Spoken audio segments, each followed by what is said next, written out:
Elles et ils vivent tous les jours, au quotidien, ce que c'est que la réalité de l'école et des établissements scolaires dans le département de la Seine-Saint-Denis, c'est-à-dire des plafonds qui s'effondrent, des infestations de rats, de cafards, des infiltrations d'eau, des moisissures.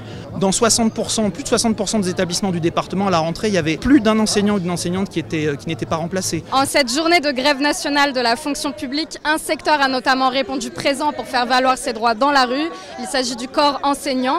Les syndicats mobilisés depuis février ont appelé l'ensemble des agents d'éducation à se réunir dans plus de 120 rassemblements et manifestations dans toute la France, comme ici à Paris, près des Jardins du Luxembourg, au cœur de leurs revendications, l'amélioration de leurs conditions de travail et surtout la revalorisation de leur salaire. On se retrouve avec un manque structurel de moyens qui rencontre en fait l'offensive de liquidation de l'école publique menée par le gouvernement. C'est cette conjonction-là qui a créé la colère massive qui s'exprime depuis le 26 février. Elle s'exprime d'abord du côté des personnels, dans des assemblées générales extrêmement nombreuses. On pense à 100, 150, 200 personnes parfois dans l'épicentre de la mobilisation autour de Sevran et Aulnay-sous-Bois notamment. Mais cette mobilisation, elle s'est étendue, elle s'est aussi élargie, c'est-à-dire que le périmètre n'est plus seulement celui des personnels, il est celui des élèves.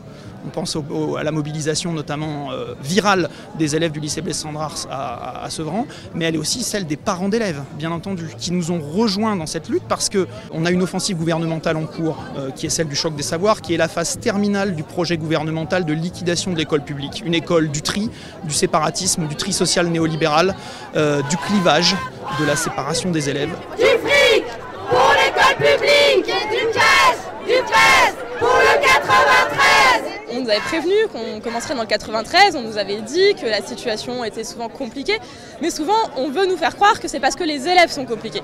Or, les élèves que j'ai retrouvés dans le 93, c'est les mêmes élèves que partout. Il y a des enfants en difficulté, il y a des enfants qui sont brillants, il y a des enfants qui sont jeunes, d'autres qui sont en crise d'adolescence, d'autres qui sont très sérieux, très matures pour leur âge.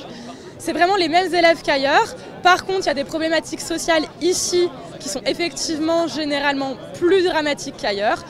Parce qu'on est dans un département plus populaire, avec des familles qui sont dans des situations sociales plus compliquées. Mais ça ne se retranscrit pas particulièrement dans le comportement de nos élèves. Par contre, ce qui va vraiment aggraver les choses, c'est qu'ils sont trop nombreux pour pas assez de personnel, pas assez d'adultes pour les écouter, pas assez d'adultes pour garder un œil sur eux, pour voir quand ça va pas. Et donc du coup, quand il y a des tensions, quand il y a des élèves qui sont dans des situations difficiles, personnelles, etc., ils ont moins l'opportunité de s'adresser à quelqu'un et rapidement, ces situations, elles peuvent prendre un tournant plus dramatique chez nous qu'ailleurs.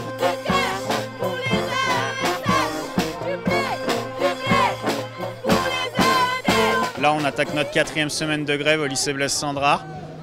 Il y avait encore 60% de collègues en grève aujourd'hui. Il y avait 25 parents d'élèves ce matin devant notre piquet de grève, des élus, des élèves qui sont encore en blocus, piquet de grève en continu depuis 4 semaines. Ça continue, ça va encore continuer jusqu'à ce qu'on obtienne quelque chose. Nos anciens collègues ils nous disent qu'en 98, c'est le plus gros mouvement du 93 pour l'éducation, c'était une mobilisation qui était moins importante que ça, qui avait grossi. Nous, on va encore faire mieux qu'eux, on va faire plus gros qu'eux et on va aller chercher plus de moyens qu'eux à l'époque. Une mesure cristallise particulièrement les tensions, l'instauration de groupes de niveau en français et en mathématiques. Après des semaines de désaccords entre le Premier ministre Gabriel Attal et la ministre de l'Éducation nationale Nicole Belloubet, l'arrêté prévoyant le regroupement des élèves de 6e et de 5e a été publié au journal officiel ce dimanche 17 mars. Le corps enseignant dénonce cette réforme car il craint un tri social. Dans l'idée, pouvoir travailler avec moins d'élèves, nous c'est vrai que c'est vraiment une de nos demandes, mais en fait le fait de permettre aux élèves de se rencontrer dans leur diversité, avec leurs différentes appétences, c'est ça aussi qu'on appelle justement l'égalité des chances. C'est de venir dire que nos territoires ils sont riches, et que les savoirs ils ont plein de formes et que c'est vraiment dommage en fait de venir stigmatiser justement ainsi qu'est-ce que le savoir, qu'est-ce que la réussite, alors qu'en fait il y a plein de façons de réussir et je pense qu'on est beaucoup de professeurs à vouloir soutenir justement cette philosophie-là.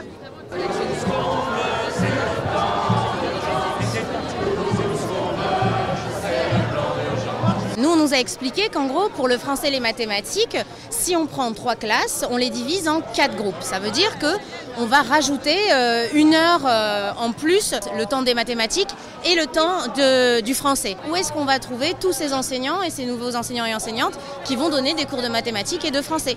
Déjà qu'on a des problèmes de remplacement de nos collègues qui, quand ils sont en arrêt, sont pas remplacés ou peu remplacés. Donc là, c'est une vraie problématique pratico-pratique où on les met et avec qui. Les infirmières, les aides-soignantes,